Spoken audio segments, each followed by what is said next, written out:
Breaking the mold and redefining the global EV landscape, China's electric vehicle industry has surged to unprecedented heights. With an astounding leap from being a net importer to a net exporter of automobiles, China is revolutionizing the EV market and sending shockwaves through the global economy.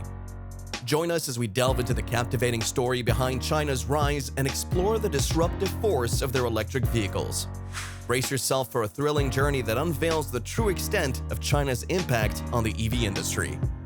Before we get started, if you want to help our channel grow and keep bringing you even more exciting content, please give a thumbs up and hit that subscribe button. We'll really appreciate it. Well, let's get right into it. The EU statistical agency, Eurostat, recently released data on the automotive industry, and as we speak, a staggering half of all electric vehicle imports into Europe can be traced back to the industrious factories of China. To put this into perspective, in a market of 9 million cars sold in 2022, where EVs claimed a 12% share, China single-handedly supplied 500,000 of these cutting-edge vehicles. Further investigation has revealed that around half of these vehicles were Teslas manufactured in China, with the remaining vehicles primarily representing other Chinese brands.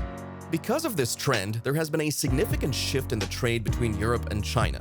European automakers view the Chinese market as a significant market for their products. They've been involved in joint ventures in China for several years now, producing cheap and mid-priced vehicles. However, the majority of the vehicles they exported were luxury automobiles. The trade balance had previously been in Europe's favor by between $3 billion and $5 billion. However, there's been a shift in the equilibrium over the past 2 years, with a major acceleration occurring during the past 12 months. Although it still leans in Europe's favor, the gap is now around $2 billion smaller, and electric vehicles are almost entirely responsible for this transformation. China is obviously on the rise. In January, many experts issued a warning regarding this, and the statistics on trade show that evidence of the surge is becoming increasingly visible. In a broader context, the economist Brad Setzer recently tweeted data demonstrating the rise in China's overall automobile exports over the previous year. This change has significant repercussions and implications. The prospect of increased trade tensions is the one that stands out the most. The United States of America and China have been engaged in a trade war for several years, and these most recent findings greatly boost the potential of the European Union becoming embroiled in the conflict. But what led China, a manufacturing powerhouse in the traditional automobile industry, to embark on a daring journey into the realm of electric vehicles? Rewind to the early 2000s, when China found itself in a precarious position, lacking native brands capable of challenging the international giants dominating the market. Faced with the unyielding dominance of legacy automakers from the United States, Germany, and Japan, China realized they need to forge a new path. With hybrid vehicles already being championed by others, the Chinese government made a pivotal decision. They abandoned familiar territories and set their sights on uncharted horizons: battery-operated automobiles. The dangers were quite great. At this point, electric vehicles were nothing more than a niche experiment being conducted by brands such as General Motors or Toyota, both of which typically stopped producing them after only a few years. However, the potential gain was substantial, an advantage for China in what has the potential to be a large portion of the automotive sector. In the meantime, nations that were already successful in creating gas or hybrid cars had less of an incentive to research and develop new kinds of vehicles.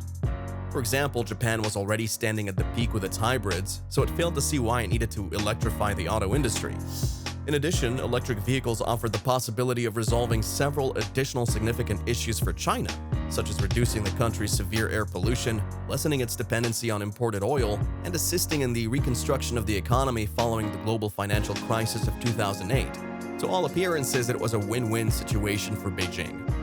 China had already established a few of its structural advantages. Although the production of electric vehicles includes a different technology, it's still necessary to cooperate with the current auto supply chain, and China has a fairly excellent one.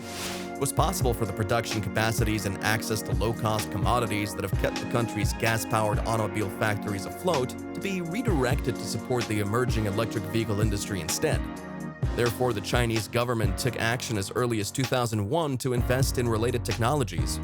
That same year, electric vehicle technology was included as a priority science research topic in China's 5-year plan, the country's highest-level economic blueprint. Then in 2007, the industry was given a big boost when Wang Gang, an auto engineer who had spent the previous decade working for Audi in Germany, was appointed Minister of Research and Technology in China. Juan, an avid supporter of electric vehicles, got behind the wheel of Tesla's first EV model, the Roadster, in the same year it was made available to the public.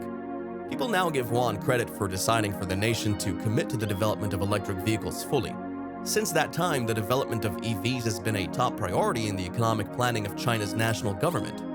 But what does China's EV market look like now? As a result of Juan's efforts, China now has an enormous domestic demand for electric vehicles. A survey conducted by the American consulting firm AlixPartners found that more than 50% of Chinese respondents were considering purchasing a battery electric vehicle as their next car in the coming years. This percentage is the highest in the world and is 2 times the average for the rest of the world.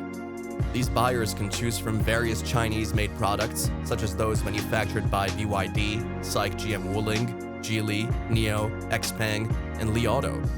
And the emergence of these companies and other Chinese digital behemoths coincided with the rise of a new generation of automobile consumers who do not view Chinese brands as less prestigious or inferior in quality than Western names.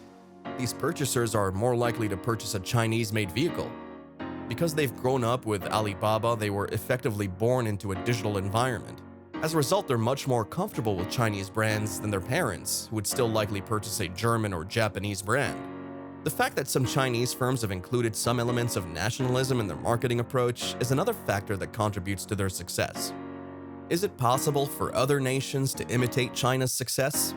Many countries are looking at China's experience with electric vehicles and feeling envious.